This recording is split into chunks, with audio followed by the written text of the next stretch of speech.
everybody gets stressed. I don't care where you're from, whether it's the expectations of going to college, whether it's the expectations of, navigating through your peers. They might be doing something where like the school or society says it's cool, but deep down, it's not cool, but you want to be on the in crowd. Like it's so many factors.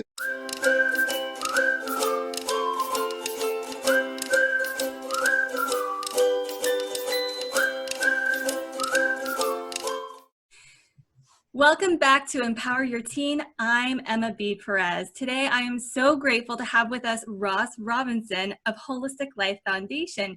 He's the manager of training, program implementation, and quality at Holistic Life Foundation. He's certified in trauma-informed yoga and is a certified health coach. Ross started off his mindfulness journey with the Holistic Life Foundation 13 years ago as a volunteer while in high school. Eventually, he came back to his roots working full-time with HLF, and he enjoys a feeling of self-purpose while he serves his community. Ross, thank you so much for being here today. Thank you for having me. I'm just so tickled that you're here, but I'm going to get into exactly why in a minute. First, I would love it if you wouldn't mind sharing your story with us. How is it that you came to Holistic Life Foundation and eventually started working with them? Oh, love to share. So, my name is Ross Robinson, as you know, and I do work for Holistic Life Foundation currently. But how I came to being introduced to mindfulness and working with the Holistic Life Foundation. The founders of this organization started this in 2001. Yes, it seems like yesterday. But they were founded like out of West Baltimore, where I've grown up at, and two of them are actually my uncles, and then one is their friend that they met in college, ironically. So when they graduated college, they moved back into the West Baltimore neighborhood. It's like Pennsylvania and North Avenue, if you're familiar, or if you're familiar with the Freddie Gray uprisings, it was in that community, in that epicenter where they came back. And when they moved back in this community, Ali and Ottman, two of the founders, they realized it wasn't that sense of community that they were growing up, when they were growing up. They realized, like, a lot of the neighbors had moved out. Like the neighborhood was like decimated just by drugs, and it just wasn't that sense of community. When they were growing up, there were people not doing positive things, but they were always like role models or just people just checking in just to make sure like the kids are doing what they're supposed to do. So they're like, hey, you got to go to school. You need to, if there was some violence about to occur, they're like, hey, you guys need to go inside. So when they moved back, they realized there was just utter chaos. There wasn't even that no more. It was just like kids were fending for themselves. So when I was growing up, when they realized, they were like, hey, we need to like start a program. So I was one of the first students that came up through that program, being in that neighborhood. And it definitely grounded me. Eventually, at first, I did not buy into mindfulness. This was before yoga and mindfulness was mainstream. 17 years ago, or probably 18 years ago now, in the inner city. So like me, I've never heard of yoga. I'm like, what is this heebie-jeebie stuff like you guys are doing? And no, I'm not doing it, and me growing up, I had like, and I'm pretty sure like everywhere, but like being in the inner city, like I had an image to uphold, and it was like ego in it, and I'm like, I'm a tough guy, I play sports, I don't want to do yoga, bending and stretching, and I'm like, no, I'm not doing that. So those guys actually, what I appreciate from them, that they always was like, you know what, when it's your time, you'll come around to it. They never forced mindfulness or anything on us. And I know a lot of times, like with us, as growing up, we have a lot of things forced on us. I mean, that's why we're having this discussion right now. We're not able, or we feel like we're not heard or able to make our own decision. But with these guys, they gave us that choice of being heard, being able to make a decision, whether it was, are you ready to do mindfulness and yoga now? So yeah, So they just worked with us. So they used to take us to like the YMCA. We will play like sports, but then an hour out of each day, Monday through Friday, when they picked us up after school, we would have to practice mindfulness. I would run out the gym, be like, no, I'm not doing it. But one day, I had a really bad earache in my ear. And at that time, I was getting into quite a bit of trouble, like outside of school, inside of school. And I ended up living with the founders of that organization. So I had a bad earache one day. It hurt for me to open up my eyes. It hurt to talk. Like I couldn't move. Like, and I think I have a high tolerance for pain. Like I done fell off bikes, did all type of reckless stuff as a young man. But yeah, that day, like I just really couldn't take the pain. And, I had called my mother. And one thing we don't do as a society, like we don't try something like outside the box a lot of times until it's that sense of urgency. And that was the same thing with me. Like I had a gift, and this tool to help me out throughout my life that probably could have changed a lot of things initially, but I didn't try it until I had that sense of urgency. So my uncle came in and he was just like, I bet you try some stupid yoga now. And that's because I always say, I'm not doing no stupid yoga. So it was kind of like, sarcasm with it. But he was really concerned about what was going on because like me, I'm usually running around the house full of energy, cracking jokes, doing things. And that wasn't the case that day. But within 1 minute of me doing an exercise called alternate nostril breathing, it was like literally like somebody took a water bottle and poured it out of my ear. That's how like the fluid rushed out, and instantly the pain was gone. And funny, they say like when you experience like trauma, and trauma can come like in any sense, and they say like everybody like in our society and in the world experience one traumatic situation. So like me growing up in a community full with trauma, the first thing I realized like after that, it was just like, oh, like my shirt is messed up. I got all this fluid on my shirt. And they call that being like an extra receptive genius. Like you are focused on everything that's going on around you, but being interoceptive is kind of off cue. And interoceptive is how I was feeling on the inside. So my uncle was like, hey, like, how are you feeling? Or how's your ear doing? And I'm just like, oh man, the CBGB stuff works. So, I don't want to be rambling, but make a long story short, hey, that's how I got into mindfulness. And I promised to work with the kids. So I started working with the younger kids in the community when they would go in, and mindfulness really started to become a major part of my life. Like, even if I would like lose my way, like I would always have this tool. Whether I was at college, I eventually started going to college, whether I got into the real world, my first job, just experiencing life, period. Like no matter where you go, like I always have these tools, and it always brings me back to center. Mm-hmm.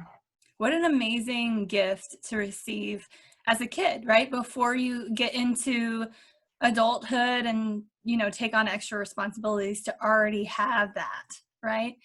And this is why I'm so tickled to have you here today, because, I think a lot of people think of mindfulness and yoga as either this thing that's way far away, like in an Eastern country or religion or something with shamans or monks, or they think of it as like American white lady thing, And the truth is it's got so many amazing benefits for anybody, for everybody, right?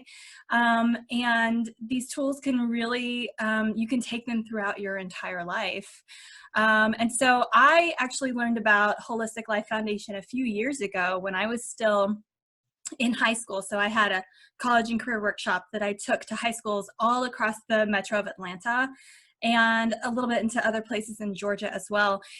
And so, I'm in there in the nitty gritty, and I learned about Holistic Life Foundation, and so it just really resonated with me, the amazing work that they're doing. And then a couple of years later, it was just so inspiring. A couple of years later, I wrote about them in my book, and now here I am talking with you for my event. So I'm so glad that you're here. Thank you. So I think from your story, we have a little bit of an idea of what Holistic Life Foundation does, but would you tell us a little bit more about, just a little bit more specifics about HLF? Yes, man. So, Holistic Life Foundation is a 501c nonprofit organization that is found or was founded in Baltimore, Maryland. We work in so many places. Our primary focus is just to work in underserved communities where yoga is not available. People can't afford to go to a yoga class 2 times a week, afford the yoga mats and the yoga pants, or they just might not be like just introduced to it. Like they don't know. They're not aware of it. Like that's not something that's yeah, showing in their daily life. A lot of times, like to get to these different places, like I don't know, it's only introduced in certain specific places, not in underserved communities. Sorry if I'm rambling. But we work in juvenile detention centers. Our primary focus is working in schools, like grade schools. So all the way from pre-K to grade 12.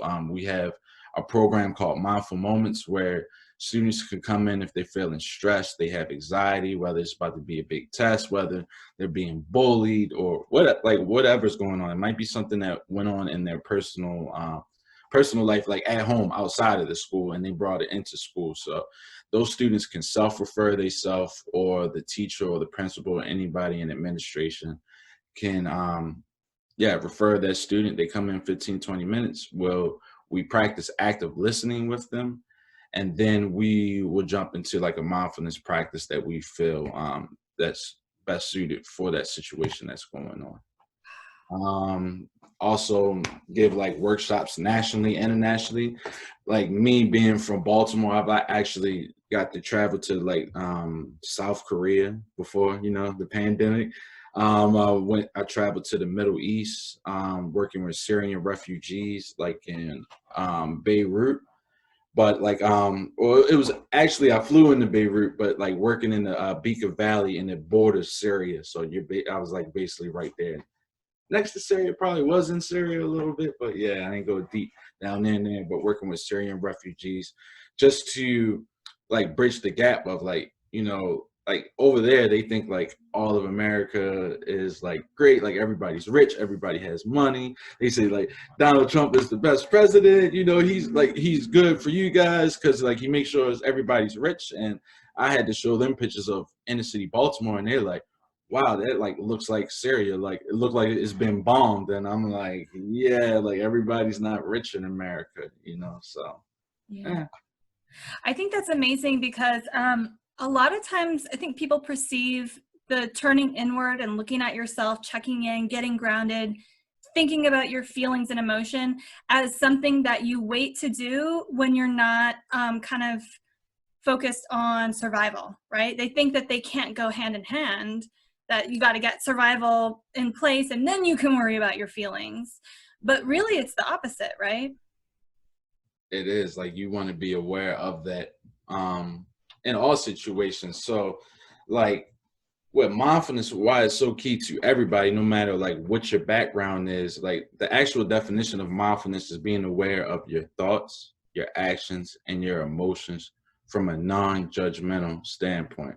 And through that, it leads to greater compassion for others, but more importantly, like yourself too, because if you don't have it together, it's hard to get it together for like other people. Like you have to be centered, and that doesn't matter what background you come from. I mean, everybody gets stressed. I don't care where you're from, whether it's the expectations of going to college, whether it's the expectations of, navigating through your peers. They might be doing something where like the school or society says it's cool, but deep down, it's not cool, but you want to be on the in crowd. Like it's so many factors, and like mindfulness teaches you like through that compassion and self-love. Like a lot of times I was getting in trouble in high school and I was just trying to like fit into certain crowds. But when I was able to like fully like love myself and just realize like I was good, like that energy and that like that light kind of like shines on everybody else. So like they're gonna get that. It's like it's like you could break it down like a positive and a negative. It always has to come out to be a positive. That's like energy. That's like if you go to a chemistry class. So you always want to be that positive life force even in the midst of negativity, because eventually it's the law of nature. It's always going to have to come out to be a positive. So like mindfulness teaches you to be that positive in the midst of negativity. Wow, that's amazing. So let's talk a little bit more specifically about the topic at hand. Um, in my experience as a mentor to teens and college and career coach, I see a lot of teens that are just really, really burned out with school, regardless of their background, right? So like you said, we all get stressed, and it might come from different places, but especially as teenagers, they're not getting much sleep. They have all these tests to do, and then they might have stuff going on in their life at home. So a lot of times they're really burned out by the time they get to graduation. Is mindfulness, incorporating a mindfulness practice, something that can help young people kind of recover from being burned out? Most definitely. So not only can it help you recover from being burnt out, but just even just having like clarity period of like what decision that you want to make going on in life, like, and not feeling bad about it, but just like it's so many breathing techniques and like mindfulness, like, and like yoga, like what we teach, a lot of times people think of it as just like bending and stretching, but it's more than that. Like it's so many aspects of like what is like the truth, like what is like getting sleep is actually part of yoga, like making sure you get enough rest, taking care of yourself, and just like loving yourself. Like those are all components, like the breathing. And then I mean you can do like a silent reflection to like center yourself. So there's so many aspects, and it provides so many tools just for you to apply to your life personally, because everybody's different. It's bio individuality. So you might not be getting enough sleep. It might be something going on in the household. There will be a tool for you, like no matter where you at. And like mindfulness, a good analogy I like to use is that life can like life is like the ocean. There's waves, your body is like the boat. All right. So if you don't have something to anchor yourself down and those waves come and start pulling the boat, you can drift out to sea. You can just be lost in the sauce. But we always have something, and that is our breath. As long as you're living, you have that breath, and you could tap into that tool. So just taking a deep breath, relaxing. There's more advanced breaths if you do your research, but you can always center yourself around the breath, and it'll bring you to the present moment of just being aware of what's going on now. I'm not worrying about what happened in the past, because the past is just for learning lessons. So whatever happened, just learn your lesson from it. And the future, which can create anxiety, it could like make you scared, nervous, like, oh my gosh, I got to go to college. Oh, I'm gonna be in another state. And then with this current pandemic, you're like, am I going to be safe going to college? Oh my gosh, am I going to get the experience of, like, do I have to be on a computer? You might have wanted to be in that big hall in the classroom and meeting other students, and you might not get the experience. It's like, what is going to go on now, like through this pandemic? That is like an added thing that I've never went through, but it's just like this mindfulness aspect can help you just reset and just be like, okay, like I'm here in this present moment. That I can't change it. So like, let me find the most positive thing that I can get out of this in this present moment, and just like, what can I do? Yeah. So that breath is like your anchor. Like you'll always have that tool. Life is the waves, coronavirus, COVID-19, all the other things that's going in life that's rocking that boat. What can you do to bring yourself back to center? Mindfulness is one of those tools. Yeah, I love that. I love that because, particularly with anxiety often doesn't make sense, right? It's not rational. It doesn't make sense. I mean, sometimes you have things going on like coronavirus, or yes, it makes sense that you would have anxiety and stress, but sometimes there's no sense to it. And so having something tangible, something physical that you can do to, like you said, anchor yourself, ground yourself, to cope with what's going on, is really a beautiful, beautiful thing. I want to go back to something that you said before about how a lot of times we are only paying attention to what's happening outside of ourselves, and we're not paying attention to what's happening inside. This is something, and if you can hear my dogs barking, sorry. I'm just snoring somewhere. There you go. So this is something that I talk about because I focus on helping young people figure out what they're going to do, right? Figure out what they're going to do for work, how they're going to impact the world, right?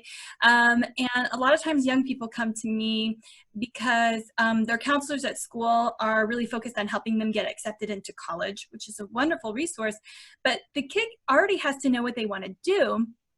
And there's really not a lot in school that really helps them with that. I mean, you take subjects, and if there's one that you're kind of interested in or kind of good in, maybe go in that direction, you know. But there's the best way really to find what you want for your life, what you're going to do, is to really turn inward and to get to know yourself first, and to figure out how to communicate with yourself in a way to determine if this feels right or if that feels right. And I mean, how else do you do that, right, than mindfulness? Right, most definitely. I feel like you almost answered that question, but like, yeah, so with mindfulness, like I said, with me and my personal experience, it's just definitely helped me be aware. Like, I didn't realize like I was going to be a yoga and a mindfulness teacher. If you asked me that in high school, I would have never realized that. So, like, honestly, sometimes it's good to just take a break. Like, if you really don't know what you want to do, because like time is something that you can't get back, and there's no sense of like wasting your time, just to be truthful.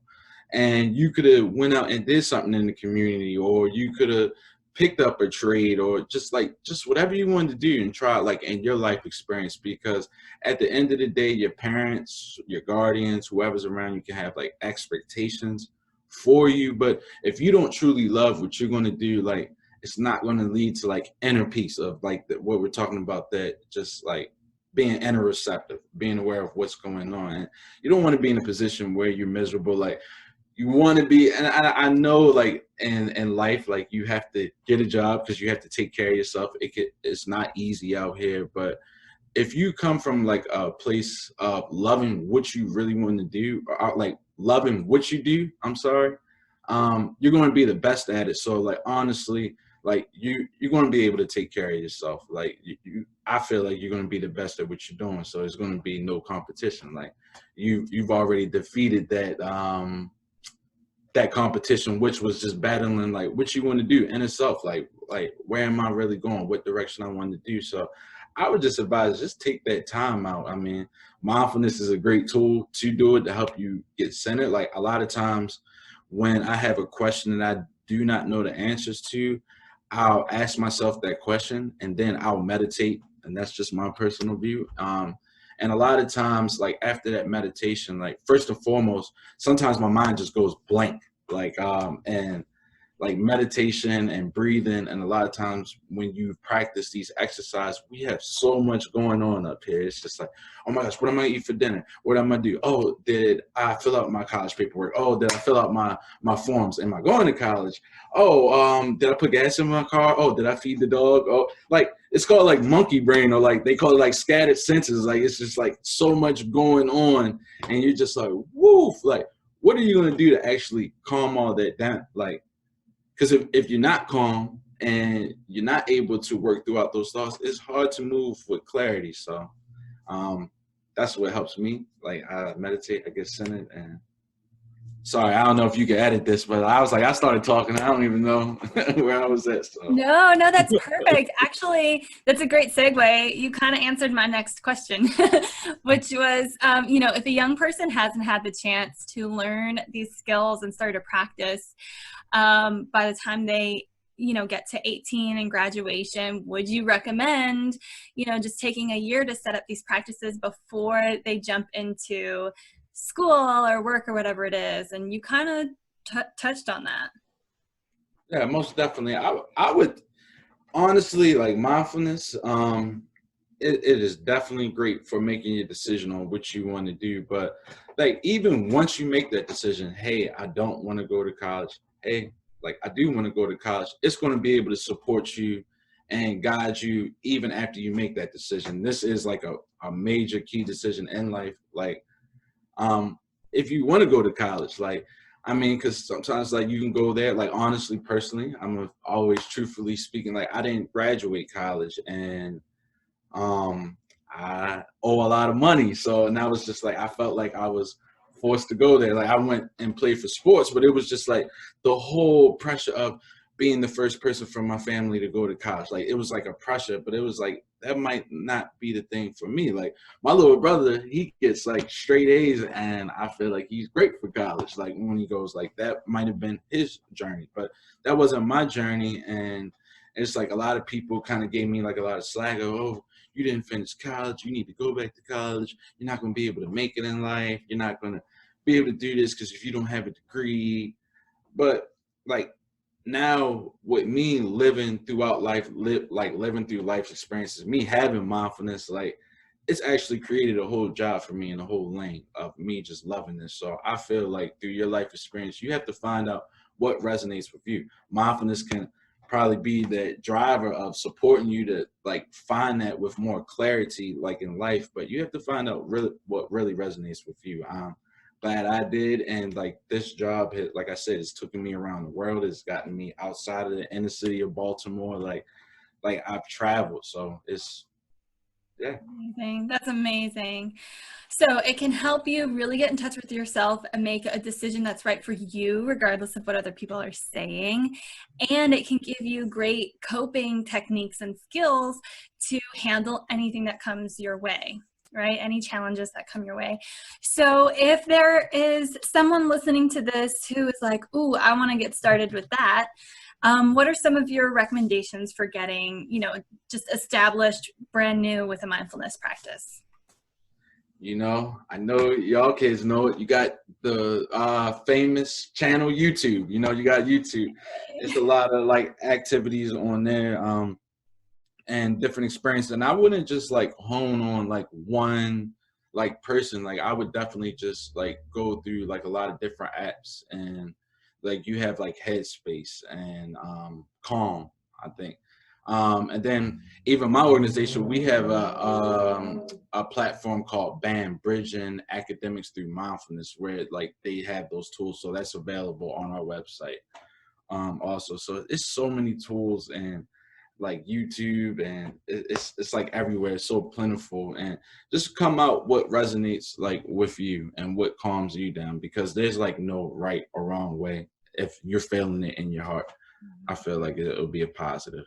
Perfect. Yeah, there are so many different things that you can do, different types of meditation, different types of mindfulness activities. Yeah, like even like with me, like a lot of times, like when I still battle with being stressed out. I'm human. Like this is something that you're going to be on a lifelong journey with practicing mindfulness. Like it's something you have to do every day, or like, and a lot of times, like you don't have to meditate for 30 minutes. It could be 2 minutes. It could be 10 breaths. It could be 5 breaths. It could be one big deep breath. Like, hey, let me get myself together. All right, make a decision. I practice mindfulness for the day. All right, so there's no like time limit or right or wrong way to do it. Like a lot of times, like when I like to meditate every day. So I usually take like 15 to 30 minutes before I start my day to just get myself centered. But some days I oversleep. That's a natural thing. And I'm like, oh man, I didn't get to meditate. Now I'm like all jacked up, like, oh, I'm rushing to work. I got to get to work on time. But there's one point that I always have to take that time out to be present, no matter how late I am. And that is walking my dog, because walking my dog every morning, it's not fair to him to say, well, I'm going to leave you in the house and I'm not going to walk you. Like, we know the dog's going to pee in the house. Like, it's common sense. He's going to use the bathroom. So, like, I have to take that time. So that time, whether I didn't meditate or, like, I didn't do my breathing or I didn't do yoga that morning, taking that time out to walk him makes me be present. So for you guys, like it might be a time like, hey, I might be riding in the car on my way to work or on my way to school. Don't close your eyes. But like while you're driving and say like, I'm gonna get in the zone and meditate, but you could take like some deep breaths and just like relax. Like, you know what, cut the music off. Like, cut that audible book off, whatever you listening to on the radio, like maybe roll up the windows, maybe roll down the windows, be observant of like how the air feels coming in, just be present, just take that time to relax your mind. And taking a couple deep breaths as you're driving, it makes a big difference for myself.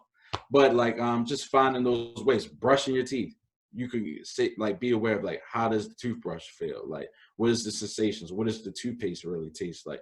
Washing your hands, walking up steps.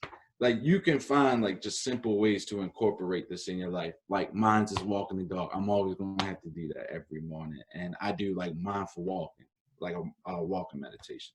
And sometimes I might repeat what is like a mantra, but like it's just kind of like a positive affirmation for the day. Like, you know what? I won't be stressed. I won't be stressed. Or today's going to be a good day. Today's going to be a good day as I'm walking them. So that's like a practice you can do. That's simple. Perfect. I love it. Thank you so much for that advice. Thank you for joining us. Thank you again to Ross, and we'll talk again soon. All right. Thank you so much.